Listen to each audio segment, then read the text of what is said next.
This episode of Ludonarrative Dissidents is brought to you by Adam Wardle. Thank you for supporting the Kickstarter. Enjoy this episode. This is Ludonarrative Dissidents, a podcast about tabletop role-playing games, how they're made and how they're played.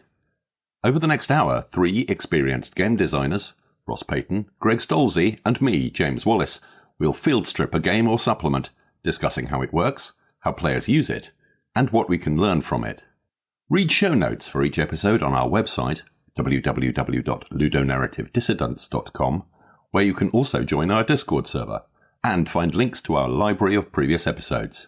But for the moment, enjoy this episode of Ludonarrative Dissidents.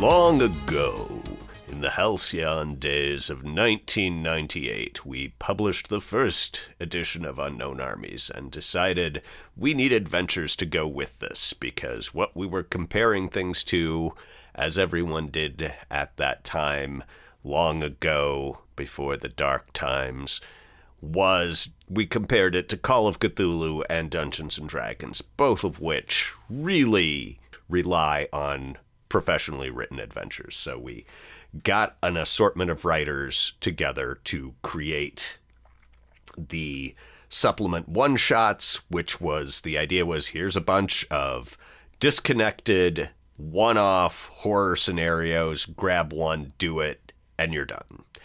Jailbreak has been a persistently fun game. I have run this at many conventions, and it's never not worked. Something I've talked about on this podcast has been the assumption of antagonism between players and GM, and this really, in some ways, flips that hard, in that it begins with hard-baked-in antagonism among the players. It's in this way like paranoia, and I don't think I'd had my disastrously unfun paranoia game before I wrote this. And so I set up a situation where you have a group of prisoners who have escaped from prison and overpowered one of the guards, so they have one gun. They have also taken some people who were visiting the prison hostage. So they've got a lawyer and a woman who was coming just to do a visit. They carjacked her. The weather has gotten brutally bad. They're on the run, and they come upon this little farmhouse in the middle of nowhere where things heat up. So is that a sufficient description before we get into all the spoilers and whatnot? Well, first off, Greg, can you introduce the podcast episode? Oh. Welcome to Ludonarrative Dissidents, an ongoing podcast project where James Wallace, producer Ross Payton, and myself dissect assorted role-playing games, supplements, and ancillary concepts. This is Season 3, Episode 14, by the way. If I miss my count, our 50th episode, not counting streams. We got in pretty deep, guys. Yeah. We're doing okay. Yeah. We're doing all right. 50. Yep. Wow. Soon I'll have done more of these than I'll have years of life. Oh, and I've started mirroring the episodes on YouTube. So if you like listening to podcasts on YouTube, which a lot of people do, apparently, they're on there. So on the Role Playing Public Radio YouTube channel, because they're not starting a separate channel. Just not doing it. It's better because there's already subscribers and people checking it out, and better for the SEO purposes. All hail the SEO. Yes, SEO. That's what we love talking about at our RPG review and game design podcast. That's why we're here. Jailbreak is routinely listed as one of the best written RPG adventures of all time. I've seen it in lists all the time. People talk high, there's very high praise. People asking for like good scenarios to run at conventions or one shots. Jailbreak comes up a lot. It's also because it's such a open format and it's a scenario that asks, what if there weren't any NPCs? Everything is designed to put players role-playing against each other, and it's a pressure cooker of a scenario, and it's not the easiest one to run. There's no NPCs.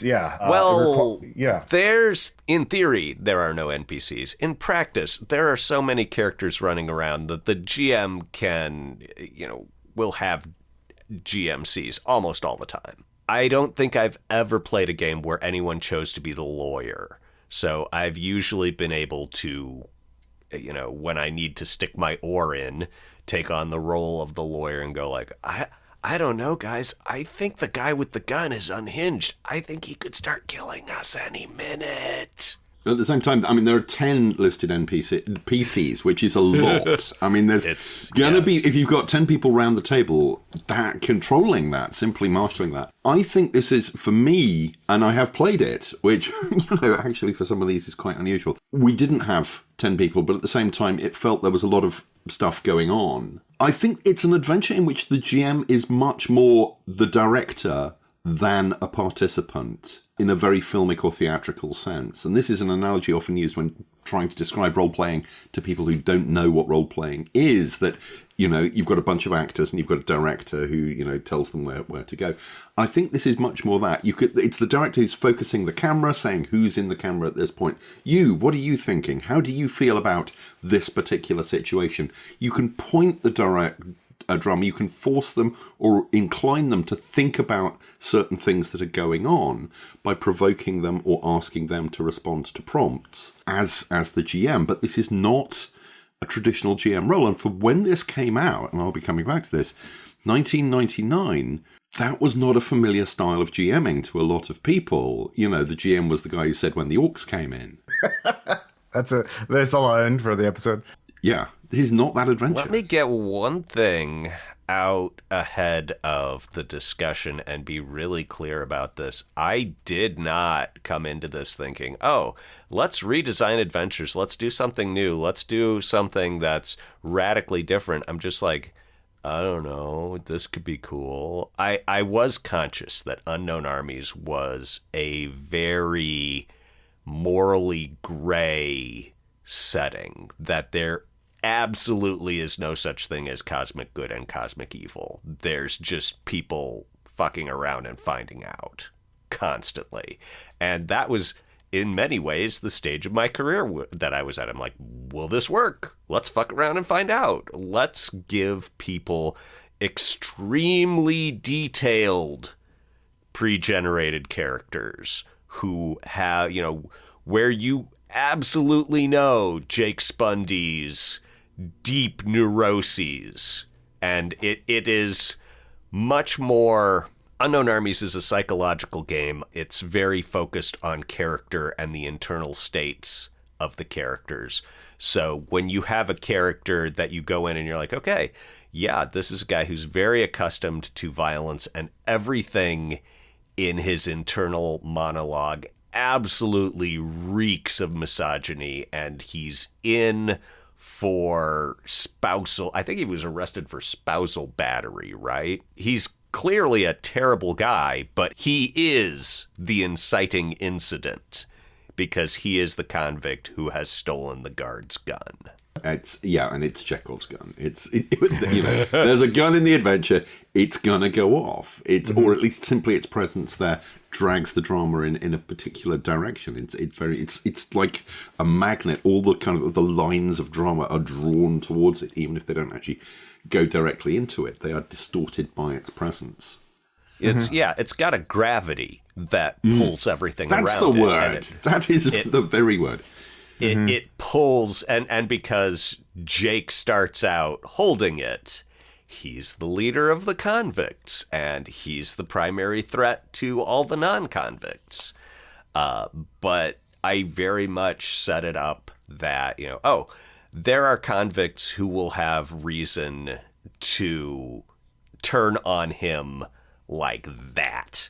And there are hostages who have reason to get on his side and work against other hostages to help him.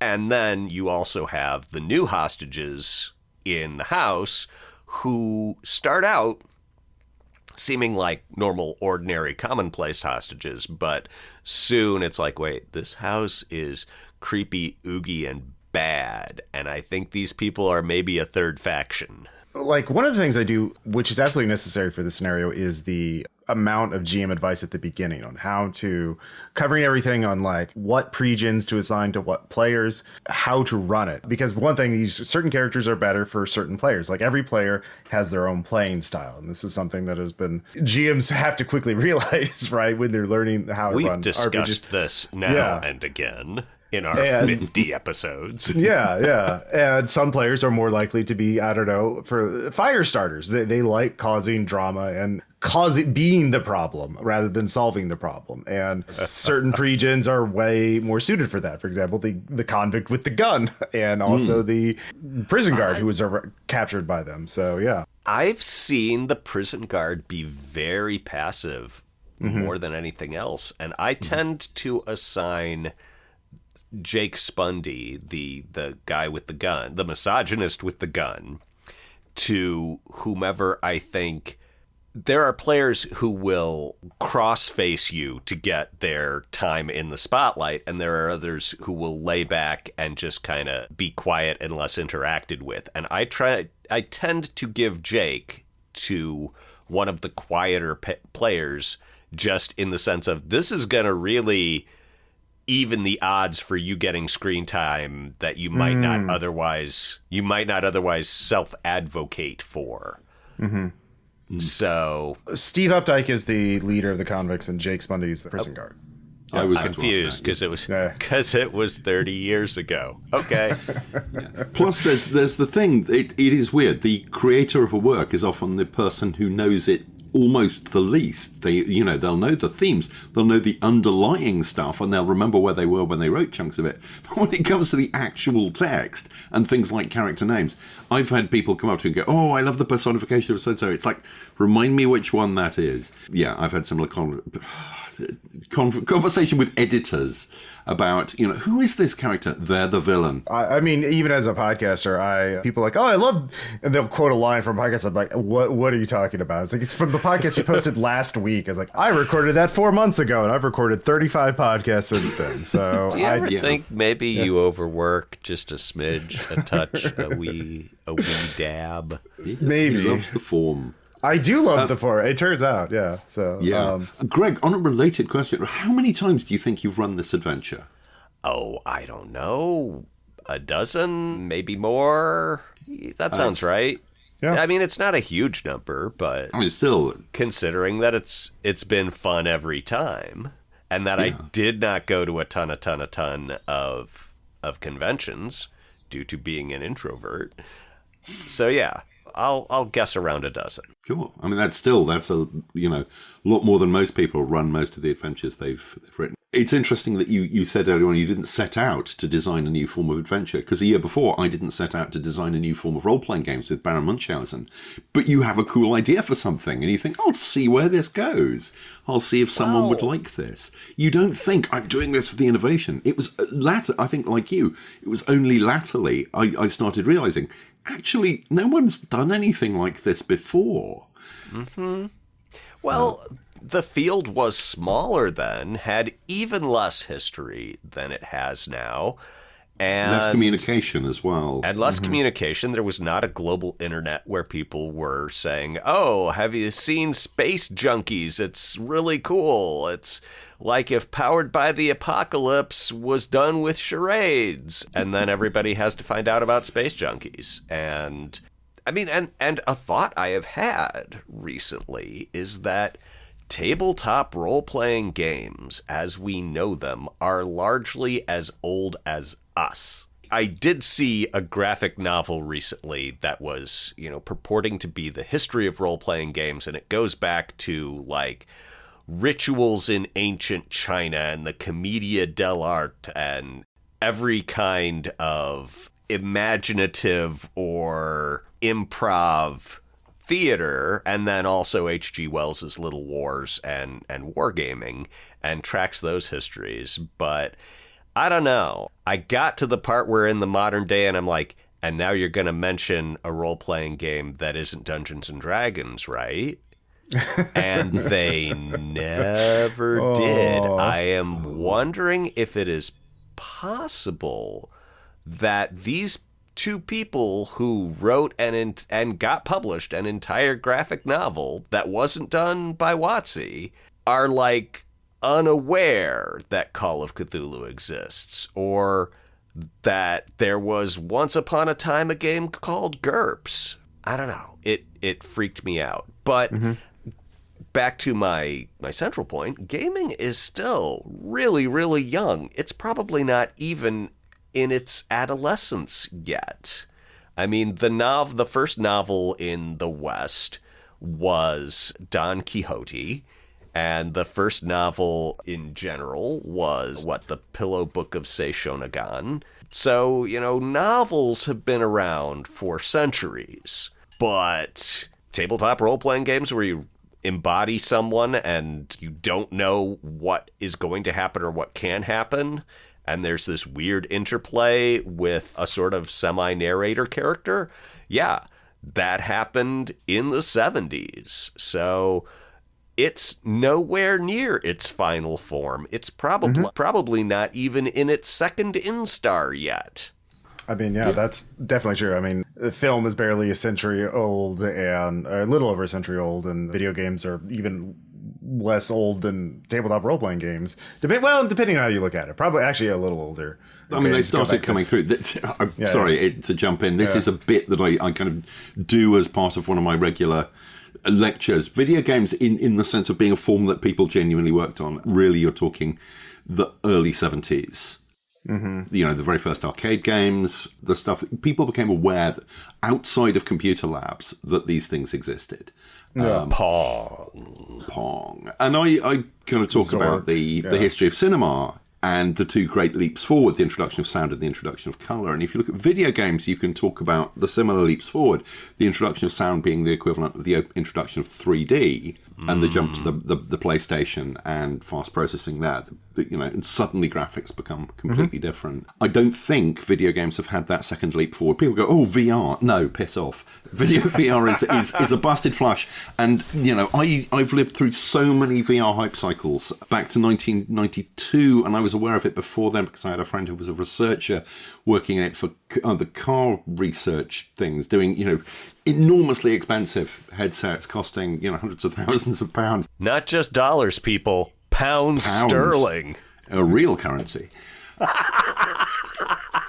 We've had this discussion, James. All money is fake. Yes, we spoke about this off camera. Computer games, it's going to be the introduction of non-player characters within a game who understand when you speak to them, not when you have to type commands to them or choose them from a menu, but when you say something, whether that is fire, shoot down the drone, or whether you say, I'm really worried about the ambassador. They understand what you're saying and they can respond in a way that makes sense within the context. And suddenly they become characters rather than collections of pixels that, are fundamentally a target. The primary vocabulary of most video games is still gun, which is, it's a verb. In video games, gun is a verb. And I think that will be the thing.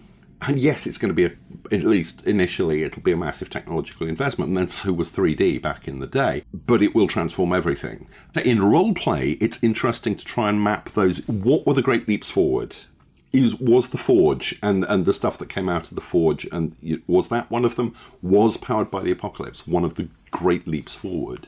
Was the introduction of Call of Cthulhu and the idea that you're not necessarily in the game to win? The game, role-playing games are not just about on an ongoing story in which the numbers continue to get up and you can kill bigger and bigger things. I would suggest that LARP was that's the big leap forward that stands out to me from where, at one time gaming was this thing, and then suddenly Vampire the Masquerade LARP comes along and it's this entirely different thing.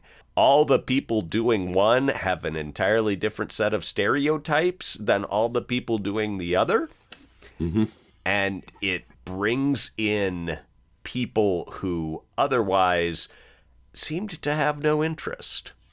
I would think the most recent one would probably, for me, would be the virtual tabletop, or being able to play tabletop games online. My Sunday game with a guy in Canada and a guy in Spain and people all over the place. Yeah. And also Drive-Thru RPG and other the PDF marketplace and archives, like being able to actually access, like, you know, back in 1998 when you wrote this, you couldn't go back and like check all of RPGs to see if someone else had written this before or something like it.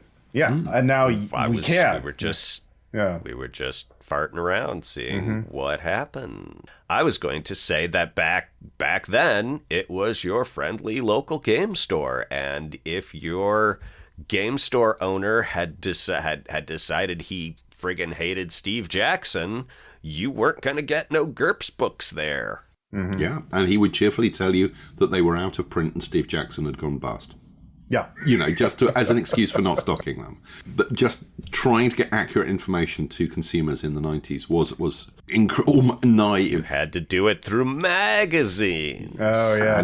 Magazines. And there weren't that many. Inquest. But I'm going to jump familiar. Yeah. Shadis. Poor one. White Wolf magazine, of course, that begat the games company.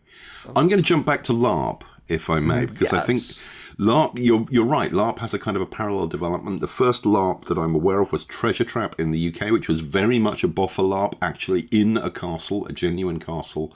That was 82, 83, I think, and then about 89. I mean, I'm aware of a bunch of kind of university societies inventing LARPs and mini LARPs and that kind of thing on their own, but not really doing anything with it to put the word out. There was a thing called the Freeform book that came out of the Australian Games Group, TAGG, who also published Lace and Steel, and I think Albedo, possibly? That was, I think, was 88 or 89. I remember seeing it at Gen Con 89, and then I think buying it when I was in Australia later the same year. And there was this kind of outflowing, it was an idea that was ready to be born at that point. And the Freeform book had some interesting ideas, but didn't really go anywhere. But then a year or two later, Vampire comes out and is just kind of ready for LARPing. And people, even before White Wolf published their LARP supplement, people were LARPing with it. And that was almost the birth of, in the English-speaking world, what we think of as the chamber LARP. People in one room, in a single session, just playing through an adventure, usually without a GM or with one GM.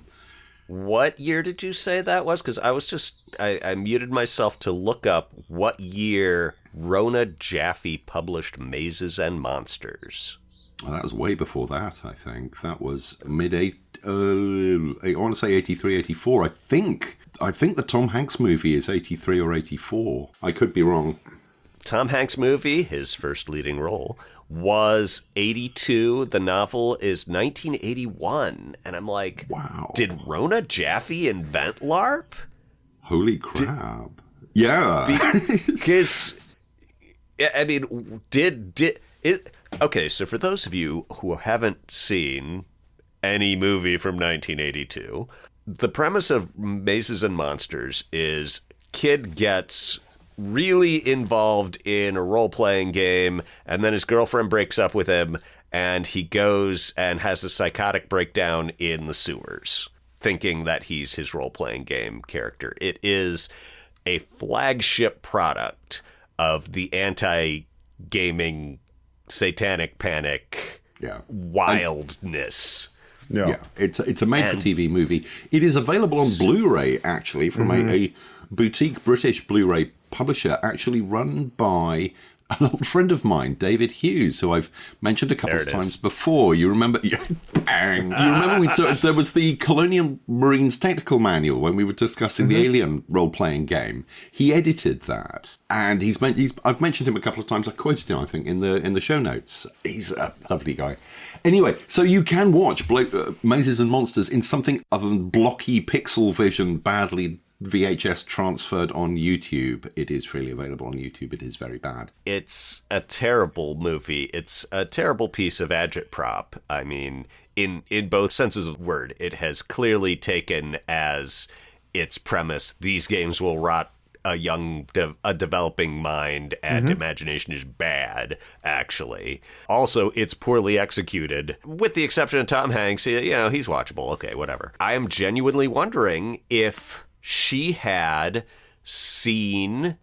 heard gaming described and misunderstood it in a way that led her to write this hit piece novel that got turned into a movie that people saw, and the message that, oh, this is poison for your brain, went completely over their heads, and like, I want to dress up and run around in the sewers pretending to be an elf. That sounds fun. And it turned into LARP? Is this...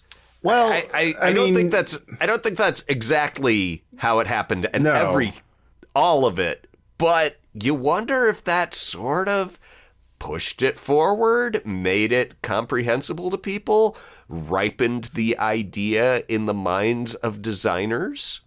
Well, I mean, the Society of Creative Anachronism started in the 60s. And well, there you go. Yeah. Yeah, I spaced on that. And over here you have the Sealed Knot and the historical reenactors, many of whom don't just reenact the battles. You know, they go and they camp out and they be, you know, the Civil War soldiers and whatever else for a week or so, eating whatever it is and shitting in ditches, and they love it. And yeah, so that did exist. I'd forgotten all of that. Yeah, the whole reason we're bringing this up, dear listener, is that let's drag this back to Jailbreak. Can be compared to a chamber LARP, I think is the point. It's been adapted to chamber LARP. Oh, well, yeah. If you stick it in RPG now, I think the first one that comes up is, you know, here's how you run Jailbreak the LARP. Oh. Boom. Well, there you go. Cool. So yeah, I mean, there's probably an alternate universe where I got into LARPing really early, instead of being like, I don't know, I'm a little shy to get out there and physically act with gestures in front of people and put on special clothing. I can't do that. And yeah, there's somewhere there is, you know, that alternate universe Greg is putting on his eyeshadow right now. Aww. So, God, he must be glorious. I think so. I think you would have moved to Finland in about 1999. Yeah. And have been accepted as a new god. Yeah. They just call him the American. The American, yeah. The advice at the beginning of the scenario for Jailbreak does talk about like different ways you could run it. Aside from figuring out which player to go with which character, it's like there's one version where you have everyone, it's transparent, I think you call it, where everyone is at the table and everyone hears everything, and it's just gentleman's agreement that no one's going to metagame, that no one's going to be like, oh, we're going up to the side and have the secret conversation. Your character doesn't know it and can't act on it. But the other way to run it is the information quarantine version, where you separate players so they can have their secret conversations. And a way to do that is to have a house where you have multiple rooms. And if you're like locked in the closet because you're one of the hostages and they put you in there, then you have to be there until someone else takes you out or until you get out or whatever. But like, you know, obviously very unusual for an RPG scenario. And one of the great innovations of Jailbreak is this idea of like, it's an innovation to publish scenarios, but that was how I played back at Jonathan Tweet's house when I was in college, is because we were playing Over the Edge, which was then known as Alamarha, and everyone was sort of, it was not full-on paranoia, but every character had a secret, and some of us were scheming in ways we didn't want other characters to know. So it'd be like, no, you come with me over to the porch and we'll talk about what we're going to do to that martial arts dojo. Ooh, and then we'd come back in and they're like, what were you guys off doing? Nothing. Yeah, and it's a great tool to inspire role playing, because like because you can be like the ultimate player who can Zen master, never metagame, always play by character, but like if you honestly don't know, then it's like that ooh, what are they doing? That kind of like sparks, kind of fuels your role playing going forward. It's like, I don't really know what they're saying. Maybe I should act differently. Like, it's a great tool to were they talking about me? If they were talking about me, what did they say? Did they say bad things about me when they were talking about me? I don't even know if they were. Yeah, that's a great mindset. That'll drag you right into the characterization in a horror espionage thriller type game. And that's the kind of mindset you want for this scenario. Yeah, I mean, imagine you're playing Delta Green and and two other people in your cell are like, okay, can we have the room? We're just going to talk about sports. Yeah. But they insist you leave, and then they keep looking at you when you come back. Mm-hmm. Imagine what that would be like, right? Mm-hmm. Yeah. This scenario structure, starting out with all this advice on how to run it, because the plot, aside from the basic setup, the plot is entirely player driven. There are options for the GM to have this kind of advance the plot through having cops show up, or we haven't even talked about the supernatural twist of this scenario at all. So you can have one. Should I just splay that out? Yes. All right. In Unknown Armies, there is a concept of magic called mechanomancy, and the idea is that you can make machines behave like people, but in order or have the traits of living beings. But in order to do this, you have to sacrifice your memories. You have to erase your own, your most human self in order to impart it to what you are making.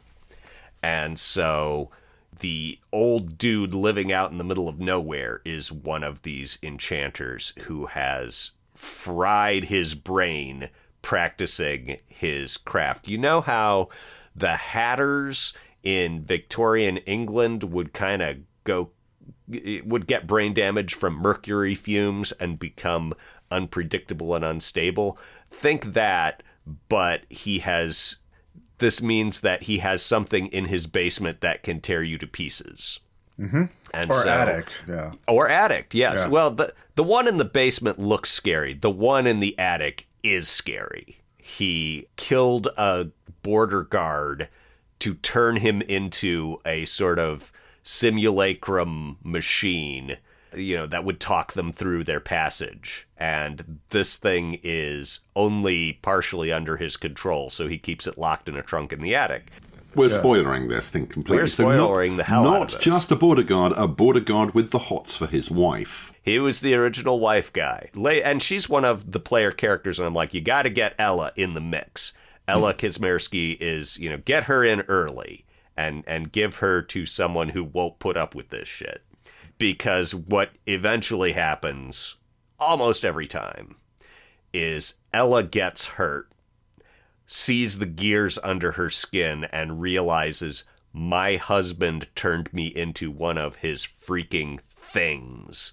He has depersoned me. That's why I look so much younger than him. He preserved me the way he wants me to be, and I forgot about it because he wanted me to forget about it. And almost always, the Ella character, having been shot by one of the convicts, then goes and kills her husband. This is just how players react. They're like, no, this guy home invaded and threatened me and shot me, but I'm prioritizing you. And a good time's had by all. Yeah, yeah. Yeah, it's really quite nightmarish. It's particularly because the Ella player does not know, until they are passed this sheet by the GM, the truth of their existence. Uda doesn't know either, because of course the magic has forced him to forget it. So there's again a thing that he's passed a sheet, has to kind of go along with it. It's a little bit like the moment in Cluedo where you suddenly go, what, I was the murderer? What the hell have I been investigating then? It's except with unfolding realization and horror at one's own complicity in this awfulness. If I could pat myself on the back and say what I'm really proud of about this, it is that reveal, the text whereby you reveal to Ella her nature. Just the text of getting people into characters with the pre-generated characters. I was on a hot streak, I don't know, and people get these and they're like, okay, I know exactly how to play this character, and I want to, even if the character is a miserable son of a bitch. Ooh, it's a juicy role. It's like playing Iago. Every actor wants to play Iago. No actor wants to play Fleance. or Mercutio, or, yeah. You do want to play Mercutio. Yeah. Anyway, we can just go off and compare Shakespeare characters to each other sometime when we're not recording a podcast. I read through them and I was thinking, I was expecting more interpersonal conflict setups, particularly between the convicts who did not escape on purpose. Fortuitously, there was a major breakout. There happened to be a hole in the wall. They were there. They went for it. So this is not a carefully planned operation on their part. They have they don't particularly have a motive for getting out. They're not enormously desperate, horrible people. They're not murderers and they're not doing life sentences. Well, they're not all murderers. Yeah. None of them are doing life sentences. One of them, they're still not totally pleasant by any means. But at the same time, I was expecting there to be more potential for conflict between them, and I think it can naturally arise, but it's not on the sheets themselves. I think it may actually be one of the strengths of the adventure. Had I been editing this and sending you editor's notes, I'd go put in a bit more potential for thinking. No, because you need to propel the drama, the main thrust of the story, towards this big reveal, towards discovering that the people you have taken hostage are not a sweet old German couple. There's a lot more going on there. People have talked about how Unknown Armies is an essentially American game. And I did not set out to write this in an essentially American vibe and make it American horror. But the horror of, I thought I had the upper hand because I was holding the gun. And now I find out that I am not the most dangerous one in the room, and that the weapon I have cannot put this thing down. I didn't set out to make a commentary on American culture, but I think I did, just because it's my culture. I mean, I would say the same thing is true of Call of Cthulhu, because one of the first horrific moments in Call of Cthulhu is that, it's a thing, and you make a sand roll and you go, oh, my character is really terrified. Okay, I unload my Tommy gun at it. The GM rolls a few dice and laughs at you, and you go, oh, fuck. This is not the role-playing games I was playing last week. This is not. I'm supposed to hit it. I'm supposed to do some damage. It hasn't changed. Yeah, and it's Unknown Armies is that developed. Yeah. This reminds me, I watched a Hammer horror film not too long ago, The Devil Rides Out. Oh, I've heard that's a good one. Yeah, it's a classic, and it's set in the 1930s in England, and they're dealing with a satanic cult, and they're trying to rescue this person who's been brainwashed by the cult. And I'm like, they're two rich people, they have cars and a mansion, all this stuff, and like, all right, we're gonna go out and go rescue our friend. And they're like, they're not even trying to find a gun or a weapon. Like, well, this is clearly a British film. This is not, in Americans, they would be like loaded for bear. Like, they would have, you'd have an armor scene, but like, they're just going out barehanded, barefisted. All right, good for them. So yeah. I remember hearing Scott Glancy talking about Delta Green. He's like, yeah, in Delta Green, he's like, it never fails that I get players who are like, oh yeah, I know what's going on with the mythos, and I'm familiar with the themes and the premise of this game, and they're like, and I'm gonna go in there, and as soon as they hesitate to go into danger, I'm like, well, what if I gave you a mounted machine gun? And suddenly they're brave. Or, I'll give you, you could be flying in there in an armored Huey. And they're like, yeah, we could do this. And he's like, on some level, they know they can't do this, that this is the whole point of the game. We called it Delta Green because calling it "you can't do this" was too on the nose. Yeah. But there's still some part of them that responds to, it's like Linus with his safety blanket. You run too much Delta Green when you tell your players, oh yeah, you can have whatever kind of gun you want, and they're like, oh god, we're dead, aren't we? Yeah. Why don't I just take a pointy stick? Subtext, it doesn't matter. I mean, just a footnote, there is this perception, I know Americans have, that the British in particular don't have guns at all. I grew up in the countryside. I've owned 3 shotguns. Handguns were pretty widely available, supposedly for target shooting, until the Dunblane Massacre in 1996, where our government, basically people went, this must never happen again, and the government went, yes, and banned handguns in the country. But that's 30 years ago. Comparatively, it's quite recent. That's bonkers in the U.S. The very idea that the government could perceive a problem with firearms and solve it by removing firearms, those words make no sense together. You might as well be huffing gasoline, young man. I mean, it wasn't the first shooting. It was the first school shooting like that, and it was a primary school. It was a lot of little kids. Andy Murray, the tennis player, was there. He was at that school that day, the day of the shooting. So anyway, it's not a gunless culture. My brother-in-law, who still lives in the countryside, I think he got at least one of my father's shotguns. We sold the other one. I believe he still shoots from time to time. But it's sports shooting. He's going after pheasants and rabbits and hares and stuff. Well, speaking of history, though, the version that Greg sent us was actually for an update for a different system, the Elemental system for Gilder Games, and they have some tips for running Jailbreak that mention, keep it in the 90s. Jailbreak was written in the late 90s, and at least a couple characters have backgrounds that reflect the time. And no cell phones. No cell phones. Oh. But keep a 90s vibe to it. Think of it as a grungy Tarantino movie vibe. And I think that's also sort of the key, too, is this was written in that era. And there is this kind of we are the only real monsters here. And everyone is kind of grungy and dirty and damaged in different ways.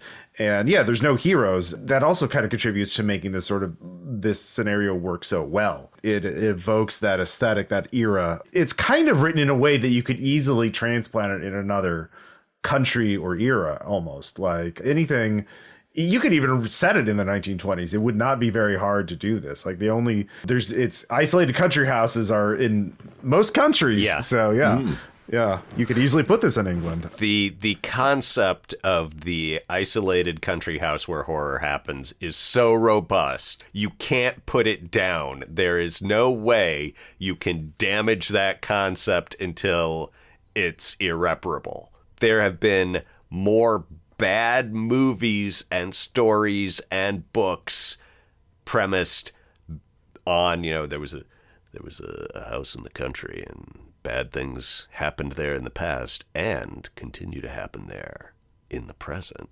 I mean, there's so much crap, but, people still go to it. Just last night, I put on, what was it, Anna Seyfried's movie of moving to a haunted house being bulimic and moving to a haunted house. It was okay. So good you can't remember the title. It was something like Heard and Seen or something. And I feel like the lesson of that movie is never trust a grown man whose hair falls boyishly in front of his face. Words to live by.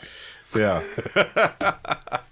We also do have a couple other minor characters that are not meant to be player characters at all, specifically the other clockworks. These are sort of the main levers I think the GM has to, we already mentioned boars, clockwork in the trunk that is can get out and menace people at any given time. But there's also the dog. Tristan is actually not a real dog, but a clockwork dog, so he can certainly attack a convict who goes too far. The rules are just such that clockworks go through people the way metal goes through flesh. They are horrendously dangerous and difficult to fight. It's like, I'm going to overcome this Ford Bronco by fist fighting it. You just can't. It's a different order of being.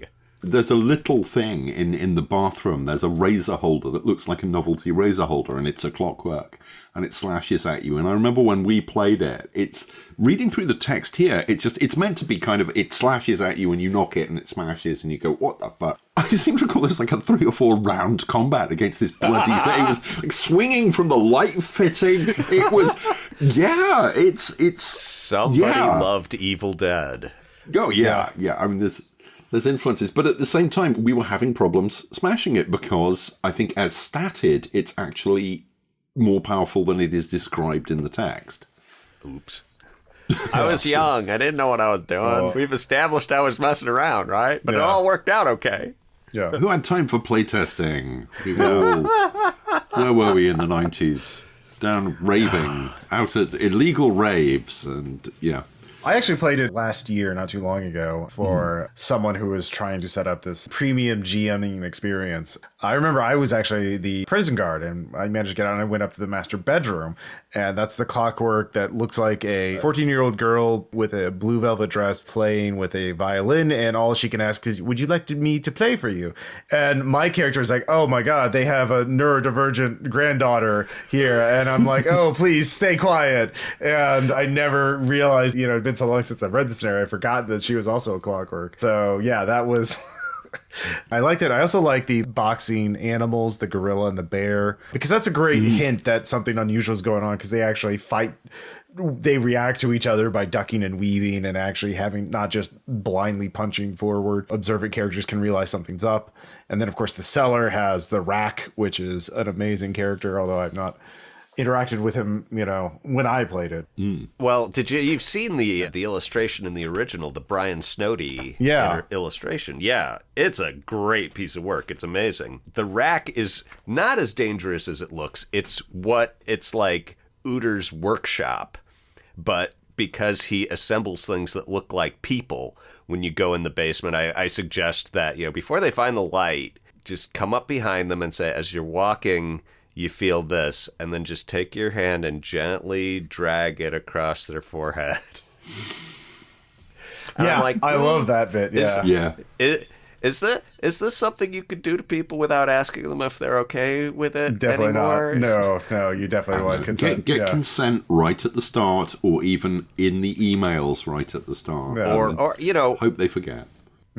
You know, or you play it with people where, you know, yeah, I've known them for 10 years and I know this is okay, that this is not unsanctioned touching. But yeah, I wouldn't do that that way at a convention anymore. Yeah, for sure. Not without not. permission. Again, like there are different tools that you can use. My God. Yeah. Can you imagine a write-up in a convention book where it's like, by playing this game, you consent to letting the GM touch you? My God, no. There'd be cops waiting for you, would you? What are you talking about? It depends on the convention you're going to. Like I'm friends with LARPers who go to LARPing cons, and man, the things the kind of consent forms they have like, oh, here's a Google Forms, fill this out. What level of touching are you okay with? And like that kind of thing. Yeah. One of the things I wanted to talk about was, because this is essentially a very early chamber LARP, certainly a very early English language one. I don't know at what point the Nordic LARPers were experimenting with the chamber LARP form, because they started with kind of large-scale LARPs in the 80s. But again, it's the late 90s we're talking about. There was not that much transmission between the two. There wasn't an awful lot of discussion or interplay or exchange of ideas. The magazines, as far as I know, came along a lot later. The manifestos, which we started to talk about with the Diana Jones Award, I think we shortlisted the Jeep form manifesto in the mid-2000s, which is very LARP-esque and role-playing game design. It's a manifesto. It's not a game. It's not something that a casual person who is interested in games rather than the mechanics of, the games as a form is going to have any time for. When was the last time someone dropped a manifesto? Yeah, it doesn't happen in the West. It's happened in science fiction circles and fiction circles, but in gaming, not nearly enough. We need more manifestos.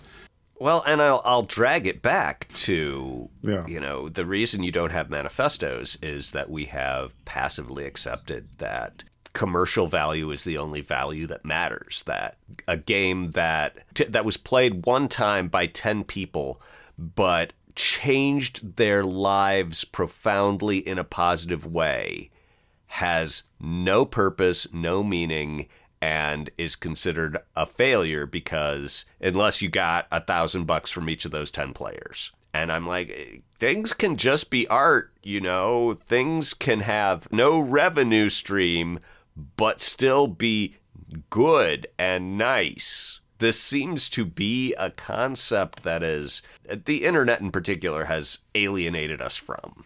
I see less of that attitude among people who aren't quite as online as I am, which makes me think maybe I should be touching grass more often. I don't know. Yeah, and games should be purely recreational. I mean, go back to Huizinga writing in the late 30s, the first academic to deal properly with what games are. And he said, you know, the moment you start playing a game for any reason than to enjoy the experience, it ceases to be a game. It becomes something that looks like a game, but it has a different function at that point. Or was that Kelwar? I think Kelwar then expanded on that. If someone says, to really make this interesting, we should play for money, it stopped being a game and had become a grift. Yes, becomes a transaction at that point. And I've recently been experimenting because I was interested with I don't know if you play mobile games, but there's a lot of apps that go, you know, if you play a game through our app, you can earn money. And then they show you a lot of adverts. Yeah. Fundamentally changes your relationship to the game that you are playing and why you are playing it. The whole experience is different. Just feels the texture of the experience is... Well, sure. I'm not going to say necessarily less, but very different. I was going to say, do you pronounce the word different as is that our American English word polluted? Well, I think, yeah, it could well be. I mean, in video games in particular, a lot of especially the larger games, employ psychologists to do Skinner box reinforcement to get people to keep playing and to keep logging in, because not only want to sell the game, they want to sell DLC and virtual currencies. Lifestyle. Yeah. They want to sell you energy. You've used up your moves for the day. They'll refresh slowly, but you could keep playing right now. Right. That'll be £3. Right, exactly. It's engineering this addicting behavior rather than a pure game, and then making the addicting behavior profitable. Yeah, and it sucks. It does. Jailbreak. One thing I do like about it is how short it is as a PDF. It is incredibly concise. It's just, here's a setup with a bunch of characters who are going to be poised at this edge of conflict, and you get to see how it plays out. And that's it. There's no add-ons. There's no, here's how it goes on to a campaign. Here's the next thing to buy from Unknown Armies. It's just, here's a story in our setting, and that's it. Well, this is, I mean, because it worked so well in Jailbreak, a thesis, or not a thesis, but an approach I've come back to again and again, is the idea of, I don't need to plan out every possible outcome for this situation. Mm-hmm. I just need to set it up so that it is so volatile and so unstable that as soon as you add player characters to it, everyone is... there is no way this stays tranquil. And so, Jailbreak, it's like, okay, the hostages are under the gun. That's going to force them to pay attention. The escapees, the inmates, are worried about getting caught. That's motivating them to act. The family, the Kazmirskis, they've just had their home invaded and they don't want to get shot by this twitchy dude with the gun. That's their motivation. Everyone is hugely, hugely motivated and is in an untenable situation, and there is no outcome where they're all okay. So, if you set up, if you're running vampires, say, it's like, okay, so here's this situation between the Anarchs and the Camarilla, and that kettle's on the boil. That lid is going to flip off pretty soon, especially when you get player characters who are notorious chaos agents involved. You can't not jump in the boiling soup pot. You've gotta, and you're gonna do something when you get in there because it's boiling, and then it's gonna go over, and let's see what happens. Because whatever happens, it's gonna be really interesting. Yeah. Especially with, Unknown Armies being a game of character. It's like, okay, you are gonna act in accordance with your character, but you're gonna see who your character really is when the stakes are high and the pressure is equally high. Mm-hmm. I do have a question for you, Greg, in terms of writing this. Did you just sprout out of your head pretty much as is, or was there significant revision between the first draft? Not a lot of revision. Not a lot of revision. This is it pretty much, it was like Athena from the head of Zeus. I started with the characters, and that was the first thing I wrote, is I'm like, well, let's see who the people this is happening to. I've got this vague idea, and we'll just write them up. And once I was writing them up, as I was doing that, I'm like, okay, I need to make this person, I need to make sure this person is abrasive to other people involved. If they're abrasive enough, GM won't have to do anything. The players will create acrimony and drama all on their own.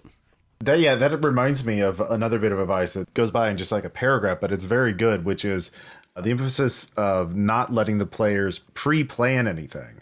Every player gets time to read their own sheet, but that's it. There's no group huddle for the convicts and the hostages before the scenario starts. You just throw them in cold, and anything they say is in character, so they can't just like, well, let's metagame this and blah, blah, blah, blah, blah, and work out something reasonable. And I think that because you want there to be, conflict, and you want them to rub off on each other the wrong way, because that's where the story is. If everyone gets along, there's no story. Be scared. Hostages are terrified of the convicts in the short term.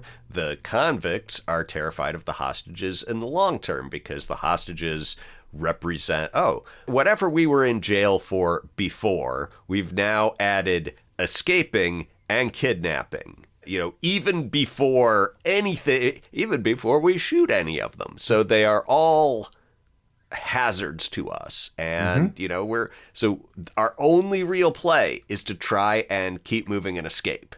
But going out in the hailstorm is, it's deadly. Yeah. So, okay, I'm now genuinely wondering if I saw The Thing before I wrote this. Well, The Thing is a different dynamic. The Thing is a different dynamic, but it has the same element of you can't go outside because going outside is too dangerous. And inside, there is paranoia as the main, most obvious danger, which you could escape if you could go outside and get away from these people, but you can't, so you can't. But also, there is a hidden danger that you haven't identified yet. Something masquerading as a human or a dog. Yeah. But not. There are things here that are strange, and there are things that are strange and will potentially kill you. And at least one that will just wants to kill you, basically. Yeah. Bors, if Bors gets out, is it's like the Tasmanian devil. And there's, one person, Uda, can stop him. I played Uda when we played this. We played it online in the fairly early days of COVID.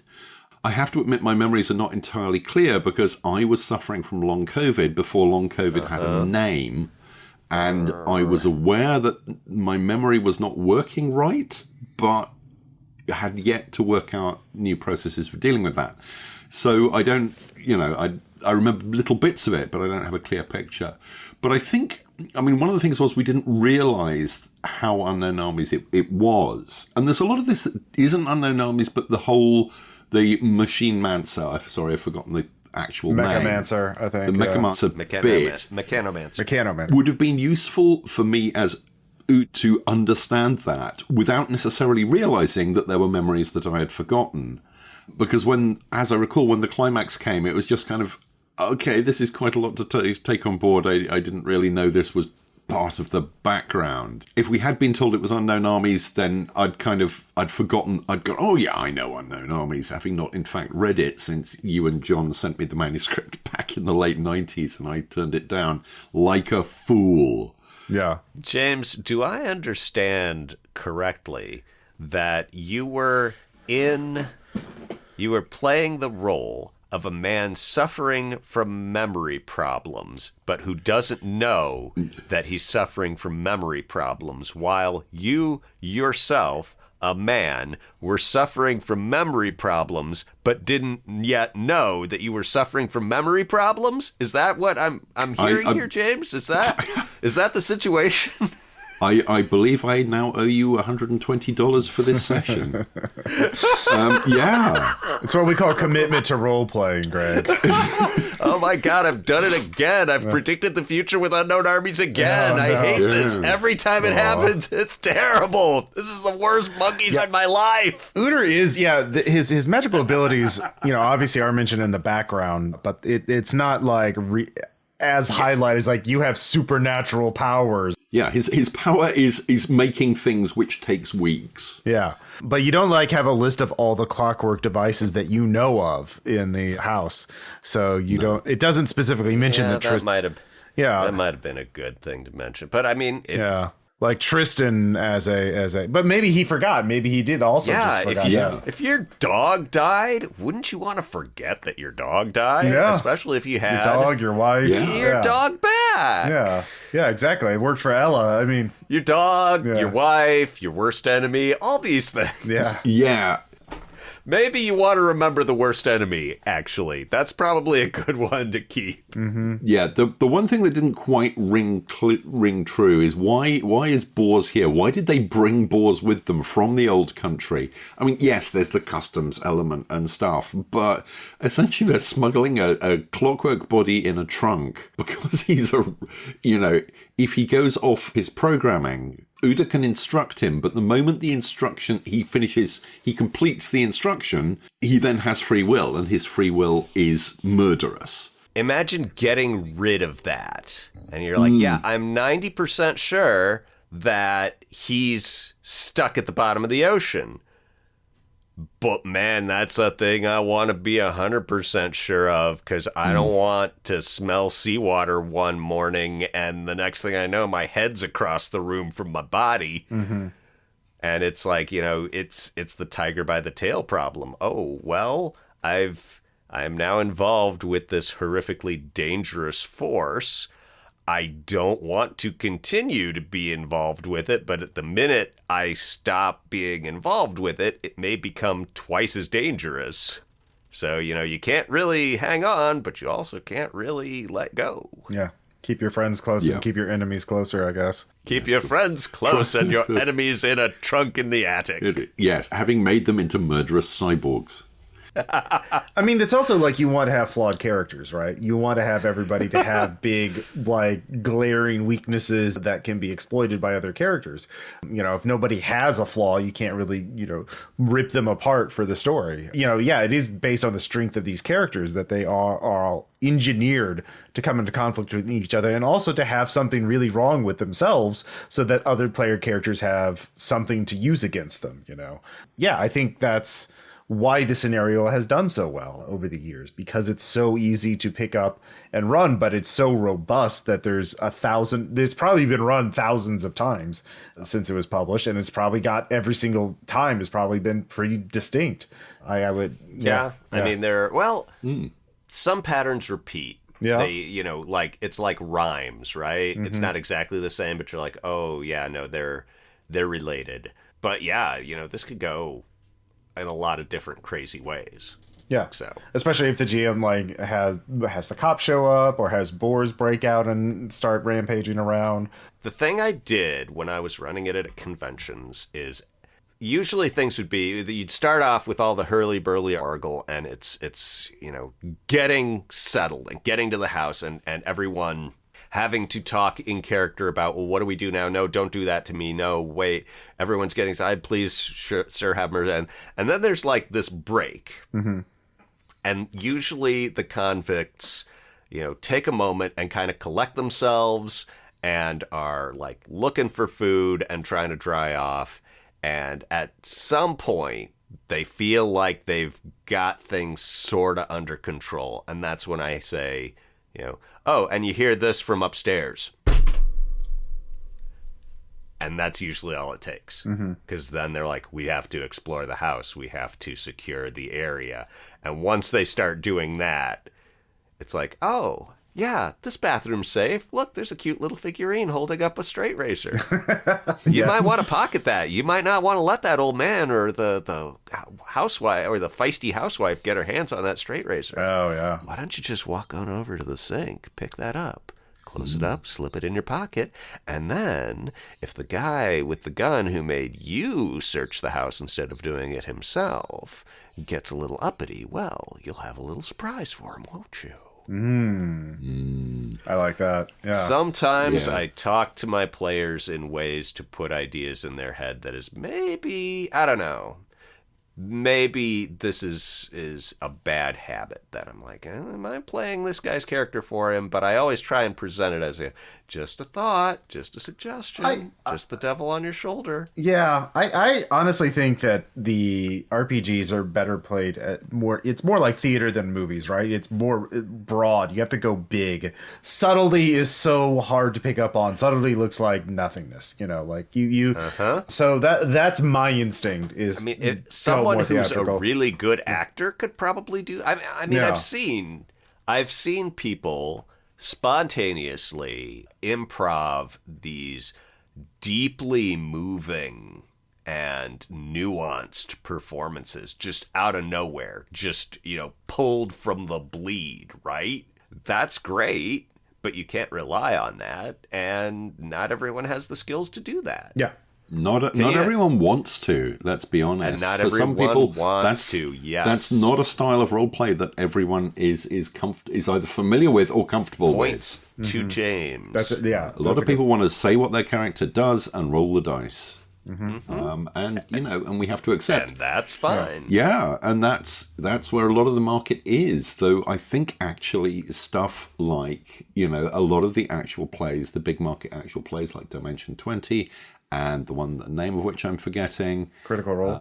Critical Role, yeah. Which, can sell out major stadiums these days. Well, major arenas anyway. That's a different style of roleplay because they're actors. They're used to the personification stuff and the drama.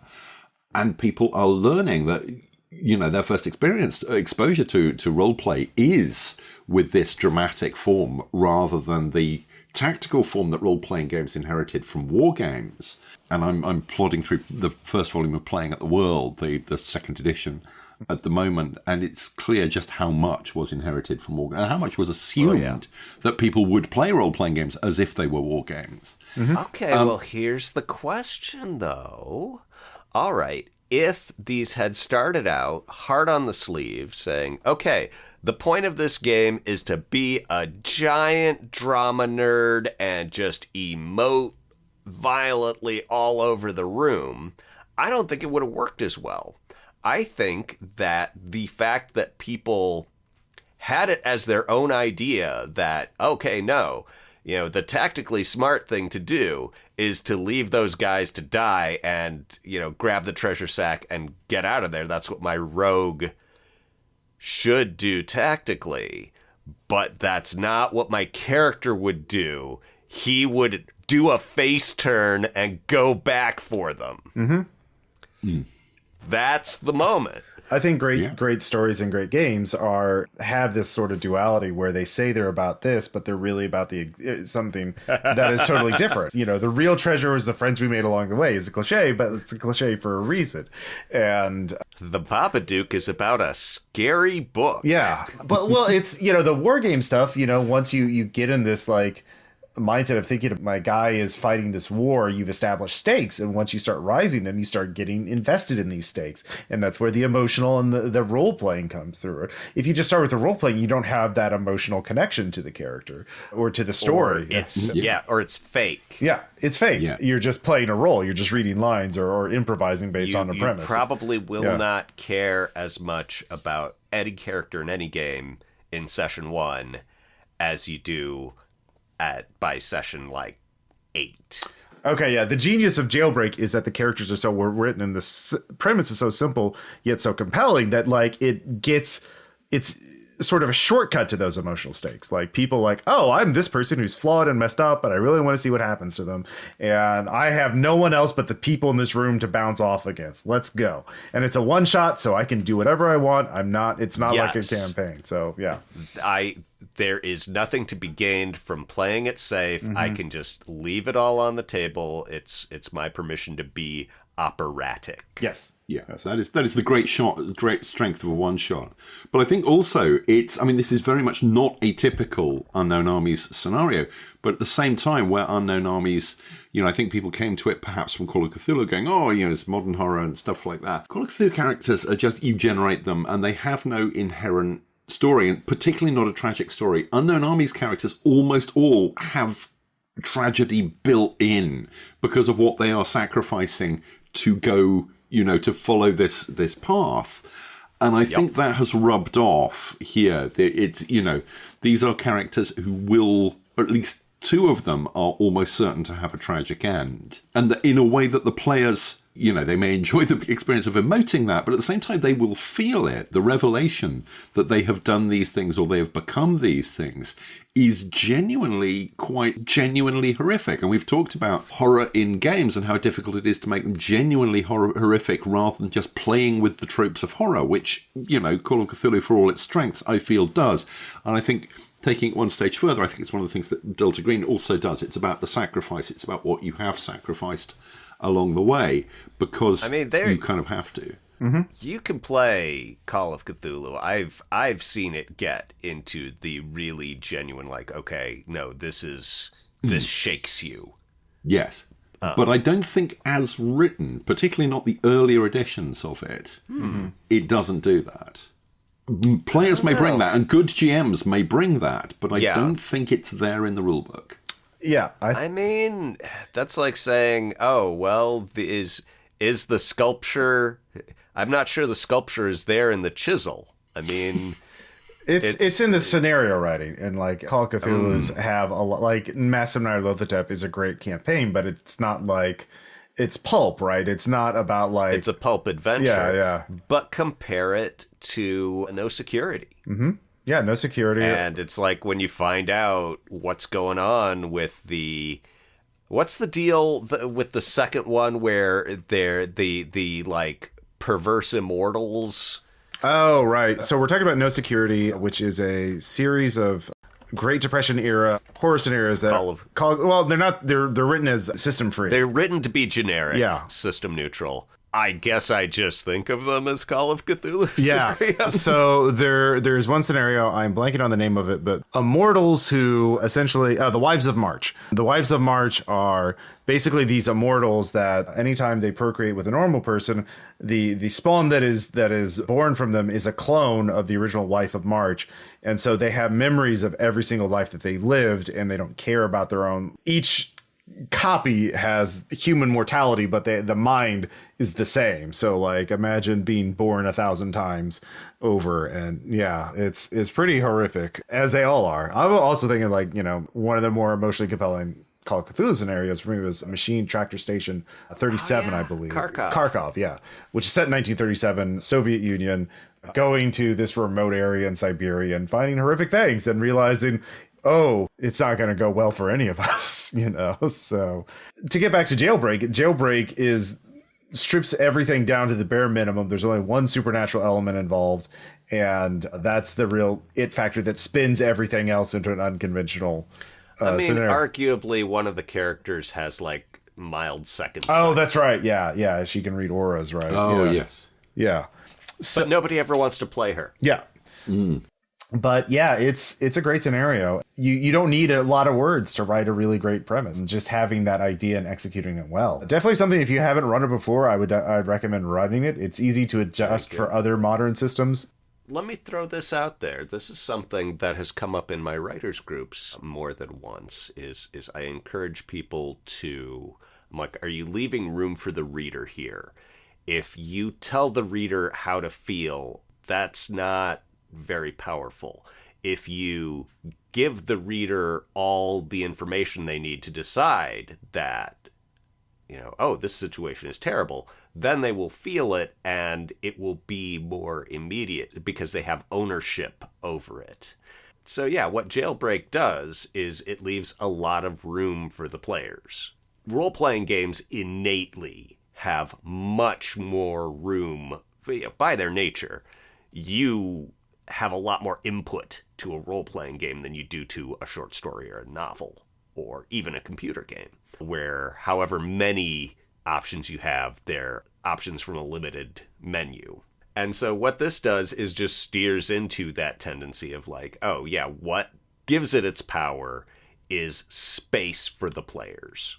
And that's true of every scenario. It's just that with this one, I happened to get really good space inside really solid walls. Well, like James was talking about, like how not having those connections to other characters, or just having each player character be kind of weird, like not saying, oh, you should do this with this player, do this with that, like leaving that blank. So individual players. If you say, these two characters are best friends, you're going to get players who either ignore that or are like, no, I don't want to do that. Or use it as a straitjacket. So I must help my friend no matter what. I must have my... Yeah. The other thing is, if you've just been given the characters, you've not really had a chance to read through them in much depth. And I'm aware I was guilty of this before I started having memory problems. It's a lot to take on. It's a lot to remember. I think I remember saying back in our Ars Magica episode, there was my primary Grog character. About a year into the campaign, I looked down and there was a personality thing written on the character sheet during character generation that I had simply not remembered for a year, or played for a year. It's like, has he just been hit on the head and suddenly starts doing this? You're trying to remember all of the details and jigsawing them together into this coherent person that fits together with these other characters in a short amount of time, perhaps in a system that you're not familiar with, is... Yes. The human capacity for cognitive load is surprisingly low, particularly if we're in a recreational scenario where we're, also meeting new people at a convention where you're not familiar, presumably, with the other players. So you've got all of that going on as well. And remembering all the details that your character should remember. Who are you friends with? Who have you got beef with? What's the thing that, might incite this thing? If this scenario was written today, or a scenario like it, I think it would have those things. It would have the interpersonal stuff. There'd be a meta structure to the story, not perhaps incidents you might want to bring in, but also kind of an act structure, like Act 1, Act 2, Act 3, and Act 3 where everything. Yeah. But I think the reason it works, and works as well as it does, is because it doesn't have those things. It allows them to develop them as the players need them or don't, and it's a flexible space. There's nothing or very little preordained. As you say, you put all the elements in a giant punch bowl, and then the GM has one or two turds that they can just drop into it as the thing goes on. Yeah. Or dangle over to, don't you want to drink some punch now? Yeah. Before it goes in? Yeah.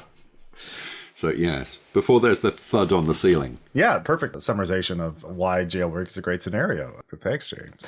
I think that pretty much sums it up, too. This episode. My job here is good. There you go. It's growing up in the Midwest, there's a strong cultural value in like, oh no, don't be immodest, don't put yourself forward, don't brag, and so it's a little uncomfortable for me to have this focus on me, but I've gotten over it, at least somewhat, and so thank you for your kind words. I'm glad you like Jailbreak, and I'm really pleased with how it turned out. Yeah, and we're gonna be continuing on with our mystery or sort of spooky angle for our next episode, where we're going to be looking at Brindlewood Bay. I was just going to say, it's worth saying where one can get hold of this. It's a free download on the Atlas Games site.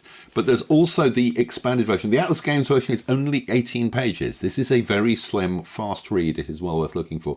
There will be links to it in the show notes, obviously. But there's the other version for the Elemental. Yeah. Greg, can you tell us about Elemental and... Because obviously this is not now an Unknown Armies adventure. What happened was a guy came to me and said, yeah, I'm working on a LARP system, and I think Jailbreak is kind of perfect. And, if it's okay with John Nephew, can I adapt it for my LARP system? And I said, sure, because why would I not? Mm-hmm. Cool, and that's out there now as well. That is the intent. I wish that story had a twist or a cool punchline, but it really doesn't. I can't wait till episode 22, where we're going to be looking at Call of Cthulhu in Medias Res, which is also a 1990s Jailbreak scenario, which is well known. Yeah. Yeah, I must have read that before I wrote Jailbreak. I do believe it came out before Jailbreak. I think that was and I'm pretty sure was remarked upon at the time as well. Yeah, I mean, not the similarity, but it was a notable short adventure. People were talking about it. Mm-hmm. So yeah, Jailbreaks, they're great for one shots. It turns out. Well, I mean, it prevents you from that situation where it's like, let's just sit down and take a load off and discuss our options over and over and over again and mash out every possible permutation of this. And, you know, yeah, with the Jailbreak, it's like, no, man, you gotta go. They're coming. You hear sirens in the distance. You're not going back. The hygiene in there was terrible. Yeah. So, yeah. Yep. Great. Well, thank you all for listening to this episode. Thank you all for our backers. And if you haven't joined our Discord, we have an active Discord. We'll have links in the show on our website where you can join and discuss this episode and tell Greg how great he is for writing the scenario. So, and yeah. I would love that, but for psychological reasons, I can't seek it out. Well, that's why I'm doing it for you, Greg. All right. You know. Thanks. You're a good one, Ross. You're a real one. All right. Because I need you for the rest of the season at a minimum, Greg. So, all right. I need you to hang in there. We got a lot of episodes left to record, man. So, but yeah, we'll be back next episode with Brindlewood Bay. So stay tuned for that. All right. Thank you all for listening. We'll talk to you later. Bye. Bye.